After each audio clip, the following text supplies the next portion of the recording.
الحمد لله نحمده ونستعينه ونستغفره ونؤمن به ونتوكل عليه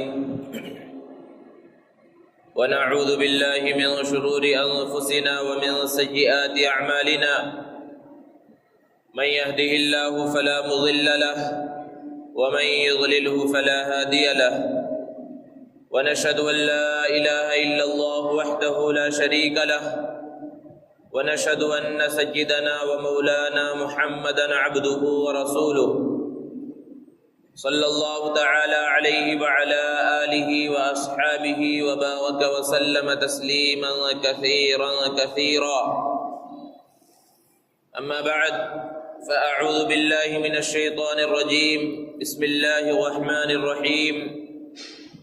يا أيها الذين آمنوا كتب عليكم الصيام كما كتب على الذين من قبلكم لعلكم تتقون وعن عبد الله بن عباس رضي الله تعالى عنهما قال فرض رسول الله صلى الله عليه وسلم زكاة الفطر طهرة للصائم من اللغو والرفث وطعمة للمساكين فمن أداها قبل الصلاة فهي زكاة مقبولة ومن أداها بعد الصلاة فهي صدقة من الصدقات أو كما قال عليه الصلاة والسلام۔ معزز سامعین کرام، بزرگوں اور دوستوں،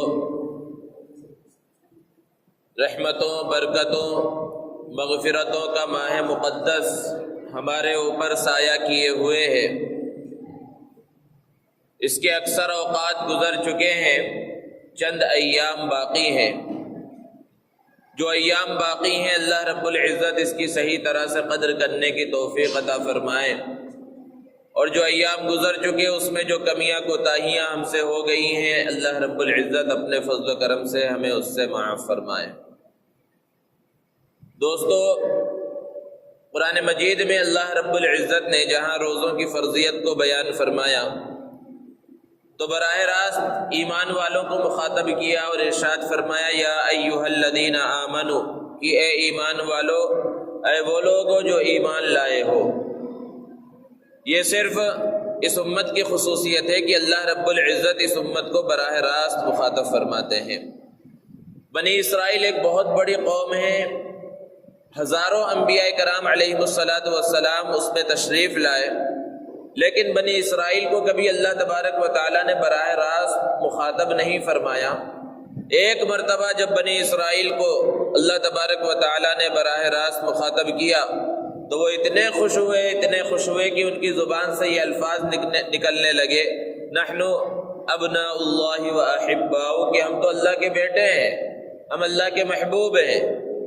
قربان جائیے اللہ رب العزت کے انداز بیان پر کہ اللہ تبارک و تعالیٰ نے قرآن مجید میں 88-89 مقامات پر ایمان والوں کو براہ راست مخاطب کیا ہے، اور انہی میں سے یہ حکم بھی ہے جس کے اندر روزوں کی فرضیت کو بیان کیا گیا۔ روزے بہت ہی اہمیت رکھتے ہیں، اس کا ثواب بھی اللہ رب العزت نے بہت زیادہ رکھا ہے، اور روزے داروں کا وہ مقام اور مرتبہ ہے کہ عرش کے اٹھانے والے جو فرشتے ہیں جن کی ایک ڈیوٹی ہمیشہ کے لیے متعین ہے، رمضان کے مہینے میں اللہ نے ان کی ڈیوٹی کو بدل دیا ہے کہ تم روزے داروں کی دعاؤں پر آمین کہو۔ یہ روزے دار کا ایک مقام اور مرتبہ ہے۔ اسی طرح آپ نے سنا ہوگا حدیث مبارکہ کے اندر نبی کریم صلی اللہ علیہ وسلم نے ارشاد فرمایا کہ ایک روزے دار کے واسطے سمندر کی تہ میں رہنے والی مچھلیاں تک دعائیں کرتی ہیں۔ آخر یہ قبولیت کیوں حاصل ہوئی؟ محدثین نے بیان فرمایا کہ اصل بات یہ ہے کہ اللہ تبارک و تعالیٰ کو اپنے روزے دار بندوں سے بہت زیادہ محبت ہے، اور اللہ تبارک و تعالیٰ کی یہ سنت ہے، اللہ کا یہ طریقہ ہے کہ اللہ تبارک و تعالیٰ جب کسی سے محبت کرنے لگ جاتے ہیں تو آسمانوں میں اعلان ہوتا ہے، پہلے 7ویں آسمان پر اعلان ہوتا ہے کہ فلاں بندے سے اللہ رب العزت محبت کرتے ہیں، تم سب محبت کرو۔ تو 7ویں آسمان میں جو فرشتے ہیں وہ سب کے سب اس بندے سے محبت کرنے لگ جاتے ہیں۔ پھر اسی طرح 6 آسمان میں اعلان ہوتا ہے کہ فلاں بندے سے اللہ رب العزت کو محبت ہے، تم سب محبت کرو۔ تو چھٹے آسمان کے سارے فرشتے اس بندے سے محبت کرنے لگ جاتے ہیں. پھر اسی طرح پانچویں، چوتھے، تیسرے، دوسرے، پہلے آسمان پر اعلان ہوتا ہے اور سارے آسمان میں جو فرشتے ہیں وہ سب کے سب اس بندے سے جس سے اللہ تعالیٰ محبت فرماتے ہیں، فرشتے اس سے محبت کرنے لگ جاتے ہیں. پھر آگے کیا ہوتا ہے؟ ثم یوضع له القبول فی الارض. آسمان تک ہی بات نہیں رہتی، پھر اس کے لیے زمین میں بھی مقبولیت رکھ دی جاتی ہے اور زمین کی مخلوقات اس سے محبت کرنے لگتی ہیں. اور صرف زمین پر ہی اکتفا نہیں ہوتا، زمین سے نیچے یعنی پانی کے اندر، سمندر کی تہ میں، تالاب کی تہ میں جو مخلوق رہتی ہے، مچھلیاں، وہ تک اس سے محبت کرنے لگ جاتی ہیں اور محبت کے تقاضے کو وہ اس انداز میں پورا کرتی ہیں کہ میرے پروردگار، وہ دعا کرتی ہیں وہ مچھلیاں کہ ان روزے دار بندوں سے آپ کو محبت ہے، تو اس محبت کا تقاضا یہ ہے کہ آپ انہیں معاف فرما دیجئے، آپ انہیں ان کے اوپر رحمت نازل فرمائیے، ان کی بخشش فرما دیجئے. یہ روزے دار کی خصوصیت ہے، یہ روزے دار کا مقام و مرتبہ ہے. اتنی عظمت، اتنی فضیلت سب کچھ ہونے کے باوجود اب وہ مسلمان کتنا بدبخت ہوگا کہ رمضان کا مقدس مہینہ آئے اور روزے کے ایام آ جائیں اور اس کے باوجود اس کی مغفرت کا سامان نہ ہو. اب وہ مسلمان کتنا بڑا بدبخت ہے. دوستو، ہم دنیا کے اندر لوگوں کی بد دعاؤں سے بچنے کی کوشش کرتے ہیں. ہم یہ چاہتے ہیں کہ کوئی ہمیں بد دعا نہ دے. ہم اپنے والدین کی بد دعا سے بچنا چاہتے ہیں، اساتذہ کی بد دعا سے بچنا چاہتے ہیں، دوست اور احباب کی بد دعا سے بچنا چاہتے ہیں، یہاں تک کہ فقیروں، مانگنے والوں کی بد دعا سے بچنے کی فکر ہوتی ہے کہ کسی فقیر نے آپ سے کچھ مانگا تو جیسے کہ عام معمول ہے کہ بول دیا، آگے بڑھا دیا کہ بھئی آگے جاؤ یا معاف کرو یا چلن نہیں ہے، جس انداز میں کہا جاتا ہے اس انداز میں آپ نے کہہ دیا اور آپ کے پاس نہیں تھے، آپ نے کہہ دیا. کوئی جھوٹ بھی نہیں ہے، غلط بھی نہیں ہے. لیکن بعض جو فقیر ہوتے ہیں وہ تھوڑا الگ قسم کے ہوتے ہیں، تو اب اس نے آپ کو برا بھلا کہنا شروع کر دیا، یا تو برباد ہو جائے، تیری تجارت برباد ہو جائے، تیرا ستیہ ناش ہو جائے، تو تباہ ہو جائے، تیری اولاد تباہ ہو جائے. اب اگر کسی فقیر کی زبان سے یہ الفاظ نکلنے لگے تو اب آدمی پریشان ہو جائے گا کہ کہیں اس کی بد دعا ہمیں لگ نہ جائے، اور اپنی جیب میں پھر وہ تلاش کرے گا کہ کہیں سے کچھ مل جائے. نہیں ملے گا تو بازو والے سے مانگ کر قرض لے کے کچھ نہ کچھ اس فقیر کو دے گا. اور کیوں دے گا؟ صرف یہ ہے مقصد کہ کہیں اس کی بد دعا نہ لگ جائے. تو فقیر کی بد دعا سے بھی بچنے کی کوشش انسان کرتا ہے، لیکن اگر کوشش نہیں کرتا تو نبی کریم صلی اللہ علیہ وسلم کی بد دعا سے بچنے کی کوشش نہیں کرتا. حالانکہ آپ نے بارہا سنا ہوگا نبی کریم صلی اللہ علیہ وسلم کے بارے میں کہ آپ رحمت للعالمین ہیں. آپ صلی اللہ علیہ وسلم کسی کے واسطے بد دعا نہیں کرتے تھے. کیسے کیسے مشکل حالات اللہ کے رسول صلی اللہ علیہ وسلم پر آئے، لیکن آپ صلی اللہ علیہ وسلم نے کبھی بد دعا نہیں کی. آپ کے راستے میں کانٹے بچھائے گئے، آپ نے بد دعا نہیں کی. آپ صلی اللہ علیہ وسلم کی بیٹیوں کو طلاق دلوائی گئی، آپ صلی اللہ علیہ وسلم نے بد دعا نہیں کی. آپ صلی اللہ علیہ وسلم کی زوجہ محترمہ حضرت عائشہ صدیقہ رضی اللہ تعالی عنہا پر تہمت لگائی گئی، اللہ کے رسول صلی اللہ علیہ وسلم نے بد دعا نہیں کی. طائف والوں نے آپ کو مار مار کر لہو لہان کر دیا، اللہ کے رسول صلی اللہ علیہ وسلم نے بد دعا نہیں کی. لیکن اللہ کے رسول صلی اللہ علیہ وسلم نے بد دعا کی تو کس کے واسطے کی؟ بارہا اس رمضان میں ہم نے اس حدیث مبارکہ کو سنا کہ آپ صلی اللہ علیہ وسلم نے اس شخص کے واسطے بد دعا کی جو رمضان کا مقدس مہینہ پائے اور اس کے اندر پھر اپنی کامیابی، اپنی مغفرت کا سامان نہ کروا لے. اس کے لیے اللہ کے رسول صلی اللہ علیہ وسلم نے بد دعا کی. حضرت جبرائیل نے بد دعا کی، آپ نے آمین کہا، گویا کہ آپ نے بد دعا کی. یہ معمولی چیز نہیں ہے، اس کو یوں ہی غیر سنجیدہ انداز میں نہیں لیا جا سکتا. عام حالات کے اعتبار سے ذرہ برابر ایسا محسوس ہوتا ہے مسلمانوں کو اس بد دعا سے بچنے کی کوئی فکر نہیں ہے. زبان سے تو کوئی نہیں کہتا، لیکن عمل اس انداز میں کر رہا ہے ہر انسان جس سے یہ محسوس ہوتا ہے کہ نبی کریم صلی اللہ علیہ وسلم نے وہ جو بات بیان فرمائی اور جو ممبر پر آمین کہا، اس پر ہمارا ذرہ برابر یقین نہیں ہے کہ کس انداز میں ہم رمضان کی ناقدری کر رہے ہیں. کہ رمضان کا مہینہ شروع ہوا تھا، ماشاءاللہ ہر طرف نور ہی نور نظر آ رہا تھا، مسجدیں بھر گئی، نمازیوں کی تعداد خوب ہو گئی، ہر طرف قال اللہ قال الرسول کی صدائیں گونجنے لگی. لیکن آپ کا خود مشاہدہ ہوگا کہ جیسے جیسے بھی رمضان کا مہینہ ختم بھی نہیں ہوا، جیسے جیسے یہ رمضان کا مہینہ آگے بڑھ رہا ہے، آہستہ آہستہ دنوں کے ساتھ ساتھ پیچھے سے صفحے بھی ختم ہوتی رہیں۔ بالکل یہی سلسلہ چل رہا ہے کہ 10 دن ہوئے تو تھوڑے اور کم ہو گئے، 20 دن ہوئے اور کم ہو گئے، اور جب سب سے اصل عشرہ آ گیا جو رحمت و مغفرت و عطا اور بخشش کو حاصل کرنے اور لوٹنے کا اصل وقت ہے، اس مہینے میں اور اس مہینے کے اس آخری عشرے کے اندر اس رمضان کی ناقدری اور زیادہ بڑھ جاتی ہے، اور نمازیوں کی تعداد بظاہر ایسا محسوس ہوتا ہے اور زیادہ کم ہو گئی، بازار اور شاپنگ مال سب سے زیادہ آباد نظر آ رہے ہیں۔ کیا یہ رمضان کی ناقدری نہیں ہے؟ اللہ کے رسول صلی اللہ علیہ وسلم کی بد دعا کا کیسا اثر ظاہر ہوگا اس کا کچھ اندازہ نہیں ہے۔ اللہ کے رسول صلی اللہ علیہ وسلم نے عام حالات میں کبھی کسی کو بد دعا نہیں دی، لیکن اللہ کے رسول صلی اللہ علیہ وسلم نے ایک مرتبہ بد دعا دینے کا ارادہ فرمایا تھا، بد دعا دی نہیں تھی، اور اس کا انجام کیا ہوگا آپ نے قرآن مجید کی تفسیر پہ پڑھا ہوگا کہ ابو لہب اللہ کے رسول صلی اللہ علیہ وسلم کا چچا ہے۔ جب پہلی مرتبہ نبی کریم صلی اللہ علیہ وسلم نے لوگوں کو جمع کیا دین کا پیغام سنانے کے واسطے اور اس بات کو بتلانے کے واسطے کہ مجھے اللہ رب العزت نے نبوت کی عظیم ذمہ داری دی ہے اور میں اس کام کے لیے اس دنیا کے اندر بھیجا گیا ہوں، ایک پہاڑی پر اللہ کے رسول صلی اللہ علیہ وسلم چڑھ گئے، آپ کے خاندان والے اور مکہ والے وہاں جمع ہیں، آپ صلی اللہ علیہ وسلم نے انہیں سمجھایا اور اپنی بات وہاں پر رکھی، تفصیل کا موقع نہیں ہے، پورا مجمع خاموش رہا، پورے مجمع پر سناٹا ہے، کسی کی زبان سے اقرار میں یا انکار میں کوئی لفظ نہیں نکلا، لیکن ابو لہب خاموش نہ رہا۔ ابو لہب نے اللہ کے رسول صلی اللہ علیہ وسلم کو بد دعا دی اور کہا تبا لک یا محمد علی ھذا جمعتنا، اے محمد تم برباد ہو جاؤ، کیا تم نے اسی لیے ہمیں یہاں پر جمع کیا تھا یہ سب باتیں کرنے کے واسطے؟ اللہ کے رسول صلی اللہ علیہ وسلم کو ایسے موقع پر غصہ آیا، اور جو صحابہ ایمان لا چکے تھے انہیں بھی غصہ آیا، اور ان سب کی خواہش تھی کہ اللہ کے رسول صلی اللہ علیہ وسلم بدلے میں اسے بد دعا دے دیں۔ آپ صلی اللہ علیہ وسلم کے دل میں بھی خیال آیا، لیکن آپ نے بد دعا نہیں دی، لیکن اللہ رب العزت تو نبی کریم صلی اللہ علیہ وسلم کی خواہش تک کو پورا کرنے والے ہیں۔ آپ صلی اللہ علیہ وسلم اور صحابہ جو چاہتے تھے، اللہ رب العزت نے قرآن مجید میں پوری ایک سورت نازل کر کے ابو لہب کے اوپر بد دعا فرمائی اور ارشاد فرمایا اسی طرح کے الفاظ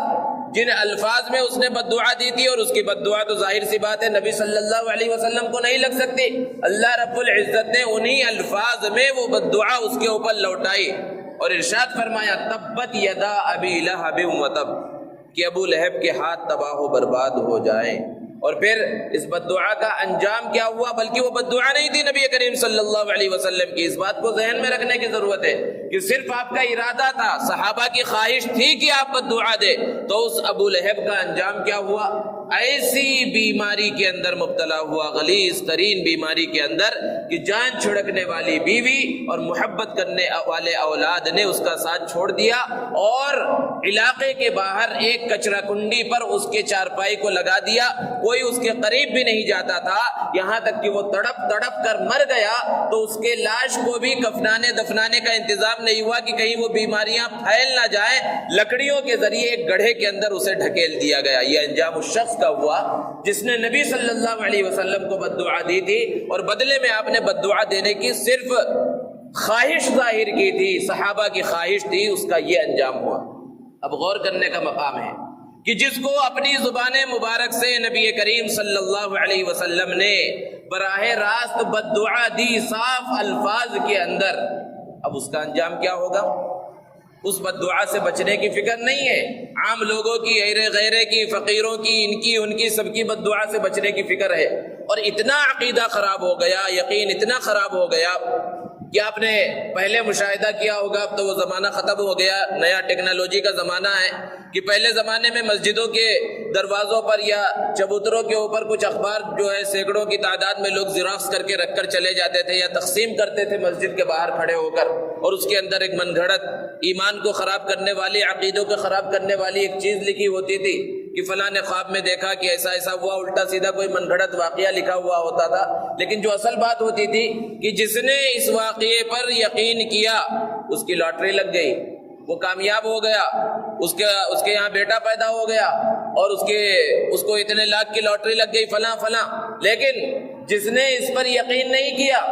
اس کی تجارت تباہ ہو گئی، مال و دولت کے اندر نقصان ہو گیا، اس کا بیٹا مر گیا، اور فلاں نے جو ہے 100 کی تعداد میں زراعت کرا کر اس کو مسجد میں بانٹا تو اس کا یہ فائدہ ہو گیا، فلاں نے 200 کی تعداد میں بانٹا تو اس کا یہ فائدہ ہو گیا۔ اب جب ایک سیدھا سادہ مسلمان اس کو اپنے ہاتھ میں لیتا ہے، اب اس کا عقیدہ ڈاواڈول ہو جاتا ہے، متزلزل ہو جاتا ہے کہ کہیں یہ بات سچ نہ ہو، حالانکہ دل اس کا یہ کہتا ہے، اس کا دماغ جو اللہ نے عطا فرمایا یہ کہتا ہے کہ یہ چیز صحیح نہیں ہے، اس چیز کو بانٹنے سے کوئی فائدہ ہونے والا نہیں، لیکن عقیدہ اتنا کمزور ہو گیا کہ کہیں نقصان ہو نہ جائے، کہیں پریشانی آ نہ جائے، کہیں بیٹا مر نہ جائے، اور اس واسطے عقیدے کو خراب کرتے ہوئے سینکڑوں روپے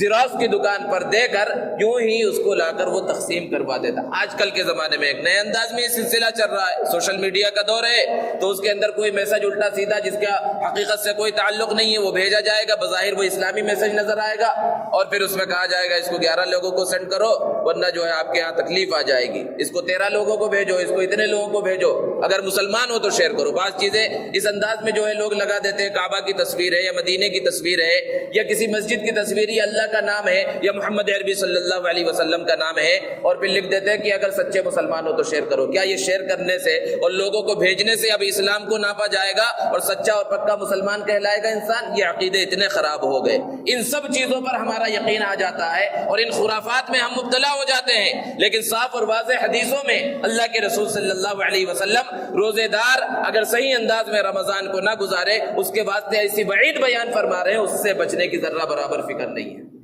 نماز ہو رہی ہے، ایک بہت بڑا مسلمانوں کا طبقہ ہے، حالانکہ رمضان کے اندر مسلمان بہت بڑی تعداد میں مسجدوں میں آتے ہیں اور نمازی ہر طرف نظر آتے ہیں، اس کے باوجود ایک بہت بڑا طبقہ ایسا ہے کہ رمضان کے مہینے میں بھی انہیں نماز کی توفیق نہیں ہوتی، رمضان کے مہینے میں بھی وہ نماز ادا نہیں کرتے، رمضان کے مہینے میں بھی وہ اللہ کے سامنے اپنے سر کو نہیں جھکاتے۔ تراویح کی نماز ہو رہی ہوتی ہے اور لوگ ادھر ادھر گھومنے کے اندر مشغول ہیں، عام نمازیں ہو رہی ہیں اور لوگ ادھر ادھر مٹر گشتیوں کے اندر مشغول ہے۔ یہ رمضان کی ناقدری نہیں ہے؟ اور صرف یہی نہیں ہے رمضان کی ناقدری، رمضان کی ناقدری تو یہ بھی ہے سب سے بڑی ناقدری کہ رمضان کا مہینہ آ گیا تو مسجدوں کے اندر آ گئے، قرآن مجید کی تلاوت کی جانے لگی، نمازیں پڑھی جانے لگی، اللہ رب العزت کی عبادت کی جانے لگی، نوافل میں لوگ لگ گئے، پورا مہینہ اسی طرح چلتا رہا۔ لیکن جیسے ہی یہ رمضان کا مہینہ ختم ہوا اور شوال کا چاند نکلا، ابھی عید کا دن بھی نہیں آیا، عشاء کی نماز میں ہی چاند نکلنے کے بعد جو عشاء کی نماز ایک شوال شروع ہو چکا ہوتا ہے، اس کی عشاء کی نماز میں ہی اندازہ ہو جاتا ہے مسجدوں کی صفوں کو دیکھ کر کہ کس طرح یہ نمازی ایسے غائب ہوتے ہیں جیسے گدھے کے سر سے سینگ غائب ہے۔ یہ رمضان کی سب سے بڑی ناقدری ہے، یہ کوئی قدر نہیں ہے کہ رمضان کا مہینہ آ گیا تو رمضان کے اندر مسجدیں بھر گئیں، شب قدر کا اہتمام کیا جانے لگا، مسجد بقاع نور بن گئی، تاقراتوں کا اہتمام کیا جانے لگا، بیانات کا اہتمام کیا جانے لگا۔ یہ سب چیزیں اصل رمضان کی قدر نہیں ہے۔ رمضان تو اللہ رب العزت نے اس وجہ سے عطا فرمایا ہے کہ رمضان کے اندر انسان اس طرح پریکٹس کر لے، اس طرح ریہرسل کر لے، اس طرح اللہ کو منا لے، اس طرح اللہ کی عبادت کر لے، اس طرح اپنے آپ کو تیار کر لے کہ رمضان کا مہینہ ختم ہونے کے بعد، شوال کا چاند دکھنے کے بعد جو آگے 11 مہینے آنے والے ہیں ان سب میں وہ عبادت پر جم سکے، عبادت پر کھڑا ہو سکے۔ اگر رمضان کا مہینہ گزر گیا اور رمضان کے مہینے کے گزرنے کے بعد پھر ہم مسجدوں کے اندر نہیں آ رہے، پھر اگر ہم نماز ادا نہیں کر رہے ہیں، پھر اگر ہم اللہ کی عبادت نہیں کر رہے، پھر اگر اللہ کے احکام کو پورا نہیں کر رہے، قسم کھا کر یہ بات کہی جا سکتی ہے کہ ہم نے رمضان کی قدر نہیں کی۔ اگر رمضان کی قدر کی ہوتی صحیح انداز میں تو ہم نماز کے پابند ہوتے۔ قرآن مجید میں اللہ رب العزت نے بے شمار مقامات پر نماز کا حکم دیا، کہیں سے دکھلا دیجئے، بتلا دیجئے کہ کہیں پر اللہ رب العزت نے یہ فرمایا ہو کہ رمضان کے اندر نماز پڑھنے کا ثواب ہے اور رمضان کے بعد نماز پڑھنے کا کوئی ثواب نہیں ہے۔ عید کا دن ہوتا ہے، عید کے دن ہزاروں کا مجمع عیدگاہ میں ہے یا جہاں مسجدوں میں نماز ہو رہی ہے مسجدوں کے اندر ہے، پھر اس کے بعد ظہر کی نماز بھی آتی ہے، وہ بھی فرض نماز ہے۔ اس کے بعد جو ہے عید کی خوشیوں کے اندر لوگ اس طرح مگن ہوتے ہیں کہ نمازیں غائب ہونا شروع ہو جاتی ہیں۔ جگہ جگہ پر اللہ رب العزت نے نماز کا حکم دیا ہے، اور نبی کریم صلی اللہ علیہ وسلم نے ارشاد فرمایا اول ما یحاسب یوم القیامت الصلاۃ، کہ سب سے پہلے قیامت کے دن نماز کا حساب کیا جائے گا، نماز کے بارے میں سوال ہوگا۔ اگر نماز صحیح نکلی تو دوسرے انسان کے اعمال صحیح نکلیں گے۔ اور پیارے آقا صلی اللہ علیہ وسلم نے ارشاد فرمایا قرۃ عینی فی الصلاۃ، میری آنکھوں کی ٹھنڈک نماز میں ہے۔ ہر انسان کو، ہر مسلمان کو اللہ کے رسول صلی اللہ علیہ وسلم سے محبت ہے، لیکن کیا وہ اللہ کے رسول صلی اللہ علیہ وسلم کی آنکھوں کو نماز چھوڑ کر ٹھنڈک پہنچاتا ہے؟ جبکہ اللہ کے رسول صلی اللہ علیہ وسلم نے ارشاد فرمایا نماز میں میری آنکھوں کی ٹھنڈک ہے۔ اللہ کے رسول صلی اللہ علیہ وسلم نے یہاں تک ارشاد فرمایا من ترک الصلاۃ متعمدا فقد کفر، کہ جس نے جان بوجھ کر نماز چھوڑ دیا اس نے کافروں والا کام کیا، گویا کہ وہ کافر ہو گیا۔ کفر تک تو نہیں پہنچا لیکن کام ہی ایسا ہے کہ گویا کہ اس نے کافروں والا کام کیا۔ یہ کوئی ایسی حدیثیں نہیں ہے، ایسی چیزیں نہیں ہیں جو آپ پہلی بار سن رہے ہیں، بارہا آپ نے سنا، بارہا آپ نے پڑھ رکھا ہے، ساری چیزیں معلوم ہے، علم کی کوئی کمی نہیں ہے ان سب چیزوں کے اندر۔ مسلمانوں کے درمیان کمی ہے تو وہ یقین کی کمی ہے، اس بات پر یقین ہی نہیں ہے کہ اتنی خطرناک سزائیں ملنے والی ہے، اور اللہ کے رسول صلی اللہ علیہ وسلم نے اتنی خطرناک وعیدیں بیان فرمائی ہیں، قرآن میں بے نمازیوں کی اتنی خطرناک وعیدیں بیان کی گئی ہیں۔ قرآن مجید میں اللہ رب العزت نے ارشاد فرمایا کہ جب جہنمی جہنم میں چلے جائیں گے تو ان سے ایک سوال ہوگا ما سلککم فی سقر، آخر تم اس جہنم میں کیوں پہنچے؟ تو ان کا جو پہلا جواب ہوگا، جوابات بہت سارے ہوں گے، بہت سارے گناہ گنوائیں گے، لیکن پہلا جواب ہوگا قالوا، وہ جواب دیں گے لم نک من المصلین، ہم نماز نہیں پڑھتے تھے، ہم نماز نہیں پڑھتے تھے اس لیے جہنم کے اندر آ گئے۔ قرآن مجید کے اندر ہے، آپ نے بھی تراویح کے اندر بھی اس کو سنا ہوگا، اس آیت مبارکہ کو سنا ہوگا، اس کی تفسیر کو آپ نے بارہا پڑھا ہوگا۔ اور ایک جگہ پر اللہ رب العزت نے بیان فرمایا فویل للمصلین، ان نمازیوں کے واسطے تباہی اور بربادی ہے، الذین هم عن صلاتهم ساہون، جو اپنی نماز میں غفلت برتتے ہیں، یعنی نماز چھوڑتے نہیں، نماز پڑھتے ہیں، اور ان کے لیے اتنی خطرناک وعید۔ بعض مفسرین نے بیان فرمایا کہ ویل جہنم کی ایک بہت خطرناک وادی ہے کہ دوسری وادیاں جہنم کی اس سے پناہ مانگتی ہیں، اور بعض مفسرین نے بیان فرمایا ویل کے معنی ہلاکت ہے، تباہی ہے اور بربادی ہے۔ تو ان نمازیوں کے واسطے جو نماز پڑھتے ہیں لیکن صحیح انداز میں نہیں پڑھتے، یا وقت کا خیال نہیں کرتے، ادھر جماعت نکل گئی بعد میں پڑھتے ہیں، تو نماز پڑھتے ہیں لیکن صحیح انداز میں وقت کا لحاظ کر کے خضوع کے ساتھ نہیں پڑھتے، ان کے واسطے ایسی خطرناک وعید ہے۔ تو جو سرے سے نماز ہی نہیں پڑھتے، ہفتہ ہو جاتا ہے، مہینہ ہو جاتا ہے، اللہ کے سامنے سر ہی نہیں جھکاتے، اس کا انجام کیا ہوگا اس کے بارے میں تصور کیا جا سکتا ہے، سوچا جا سکتا ہے۔ لیکن ان سب چیزوں کو سننے کے باوجود، بارہا سننے کے باوجود ایسا محسوس ہوتا ہے کسی پر کوئی اثر نہیں ہوتا، ایک کان سے سنا اور دوسرے کان سے نکال دیا۔ بلکہ لوگ کہتے ہیں کہ اگر ایک کان سے سن کے دوسرے کان سے نکالے تو اس میں کچھ نہ کچھ ضرور دماغ کے اندر محفوظ رہے گا کہ ادھر سے جاتے ہوئے ادھر سے نکلتے ہوئے۔ یہاں تو مسئلہ ایسا ہو گیا جس کان سے سنا اسی کان سے نکال دیا، اس کی ذرہ برابر اہمیت اور وقعت کو سمجھا ہی نہیں جا رہا ہے۔ اللہ رب العزت ہمیں معاف فرمائے۔ دوستو، نبی کریم صلی اللہ علیہ وسلم نے رمضان کے آخر میں ایک جو دوسری عبادت متعین فرمائی، جس کا ہلکا سا تذکرہ گزشتہ جمعے میں گزرا تھا، وہ صدقہ فطر کی عبادت ہے۔ حضرت عبیداللہ ابن عباس رضی اللہ تعالی عنہ نے اس حدیث مبارکہ کو نقل کیا، ارشاد فرمایا فرض رسول اللہ صلی اللہ علیہ وسلم زکاة الفطر طہرۃ للصائم من اللغو والرفث وطعمۃ للمساکین، کہ نبی کریم صلی اللہ علیہ وسلم نے صدقۃ الفطر کو رمضان کے آخر میں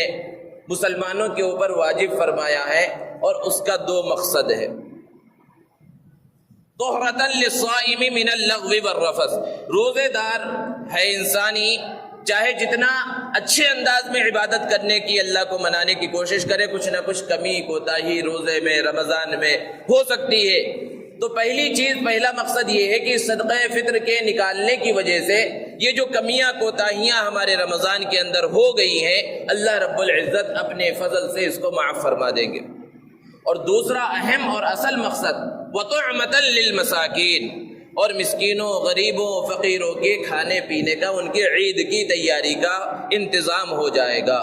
یہ اصل مقصد ہے۔ اور نبی کریم صلی اللہ علیہ وسلم نے ارشاد بھی فرمایا کہ یہ مہینہ ہمدردی کا مہینہ ہے، غمخواری کا مہینہ ہے۔ تو یہ صدقہ فطر اس کے نکالنے کا جو اصل وقت ہے وہ عید الفطر کے دن عید کی نماز سے پہلے پہلے اس سے فارغ ہو جانا ہے۔ اسی کو اس حدیث میں بیان کیا گیا کہ فمن اداها قبل الصلاۃ فهي زکاۃ مقبولہ، کہ اگر عید کی نماز سے پہلے اس کو ادا کیا گیا تو یہ مقبول صدقہ شمار ہوگا۔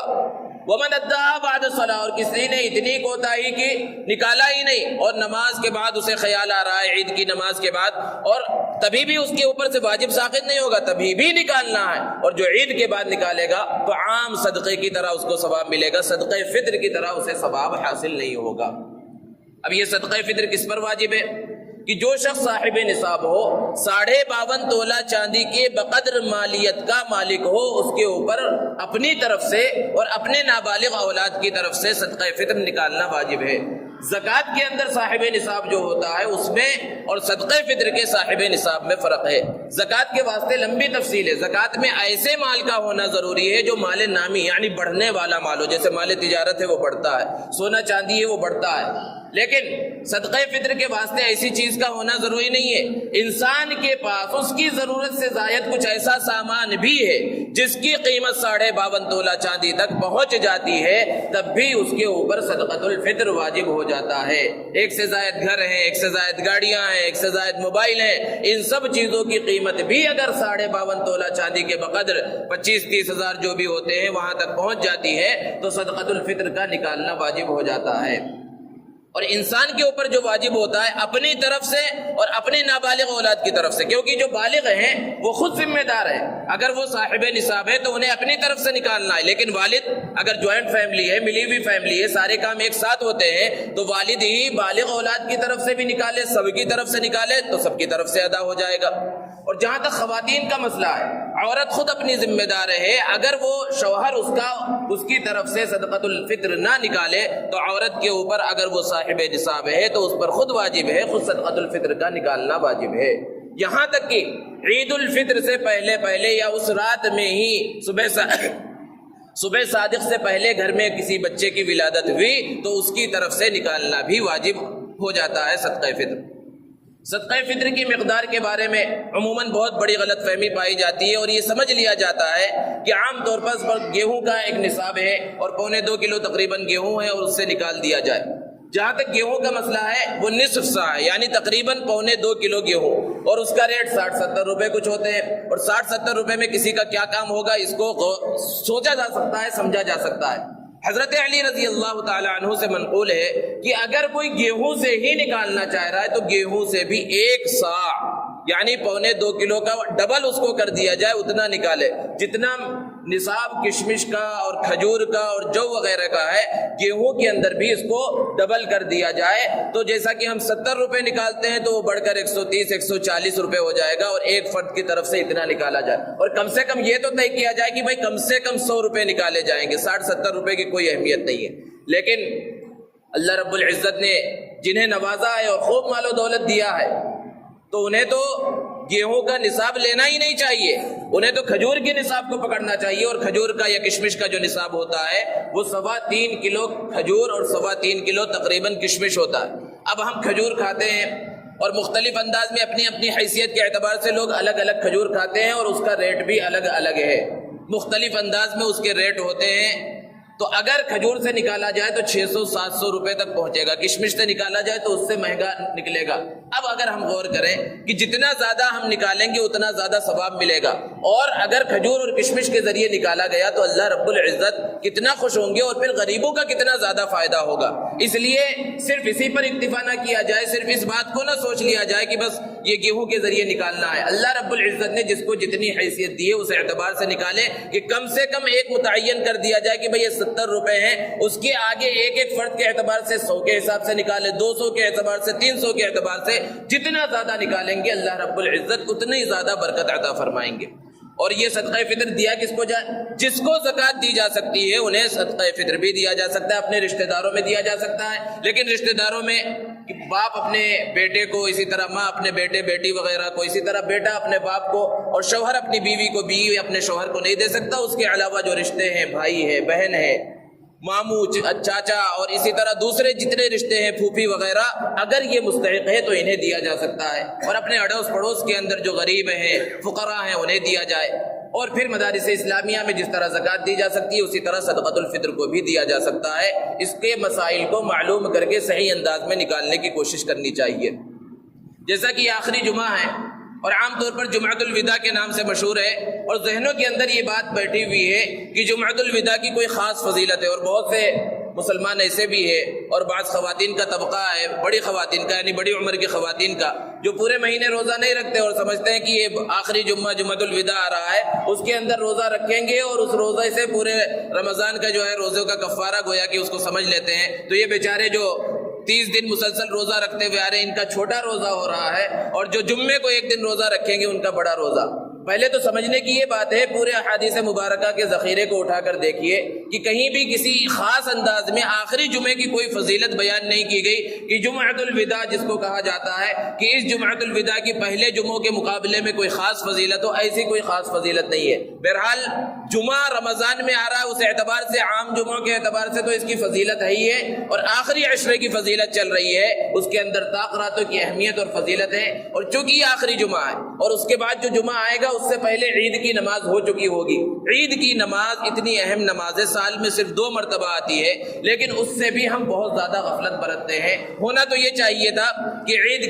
کے دن عید کی نماز کے واسطے ہم بہت پہلے عیدگاہ کے اندر جمع ہو جاتے اور کسی کا انتظار کرنے کی ضرورت نہ پڑتی، اعلان کرنے کی ضرورت نہ پڑتی، اور ہم اللہ کا شکر ادا کرنے کے واسطے وہاں پہنچ جاتے۔ لیکن بسا اوقات ایسا ہوتا ہے کہ لوگ اپنے کاموں میں مشغول ہیں، ادھر ادھر مشغول ہیں، اور عیدگاہ اس وقت پہنچتے ہیں جب نماز شروع ہو چکی ہوتی ہے، اور چونکہ عام نمازوں کی طرح تو ہے نہیں، اب پریشان ہے انسان، اس میں تکبیریں ہیں کہ اب تکبیر چھوٹ گئی، اب کیا کرے، اور بعض مرتبہ نماز ہو گئی، اب پھر پوچھنا شروع کر دیا اب کیا صورت ہے۔ تو اگر نماز ہو گئی، عید کی نماز صرف جماعت کے ساتھ ہے، کہیں دوسری عیدگاہ میں آپ کو مل جائے تو اچھی بات ہے، لیکن اگر کہیں نہ ملے تو پھر عید کی نماز ختم، وہ مل ہی نہیں سکتی۔ اب عید کے دن جو بیان ہوتا ہے وہاں پر اگر عید کی نماز کا طریقہ سکھلایا جائے تو ان لوگوں کو سکھلایا جاتا ہے جو پہلے سے موجود ہے۔ جو مجمع پہلے سے موجود ہی نہیں ہے ان کو تو بتایا نہیں جا سکتا کہ پہلی رکعت چھوٹ گئی تو کیا کرنا ہے، دوسری رکعت چھوٹ گئی تو کیا کرنا ہے۔ اس لیے مختصر انداز میں عید کی نماز کے اندر اگر کوئی رکعت چھوٹ گئی پہلے تو اس بات کی کوشش ہونی چاہیے کہ کبھی چھوٹنی نہیں چاہیے، ایک بار وہ نماز پڑھنا ہے۔ لیکن اگر کسی وجہ سے دیر سے پہنچے تو جیسا کہ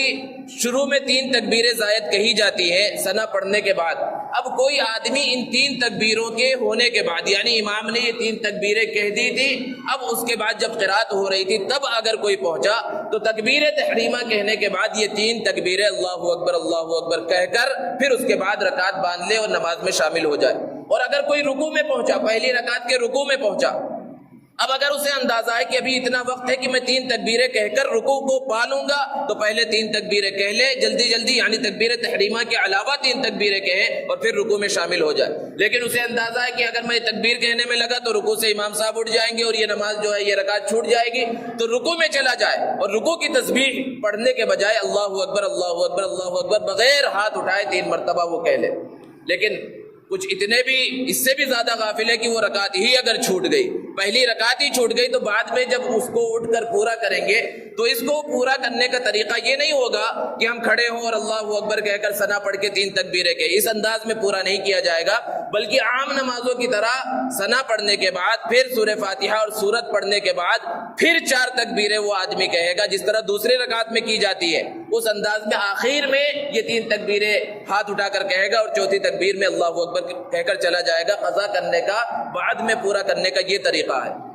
اسی طرح پہلی رکعت چھوٹ گئی تھی، دوسری رکعت کے رکوع میں کوئی شامل ہوا تو وہی طریقہ ہے کہ اس انداز میں اس کو پورا کر لیا جائے۔ لیکن اگر دونوں رکعتیں چھوٹ گئی ہیں اور پھر اس کے بعد سجدے میں ملا ہے یا پھر قعدے میں آ کر ملا ہے تو جس طرح عید کی نماز کی قضا ہوتی ہے بالکل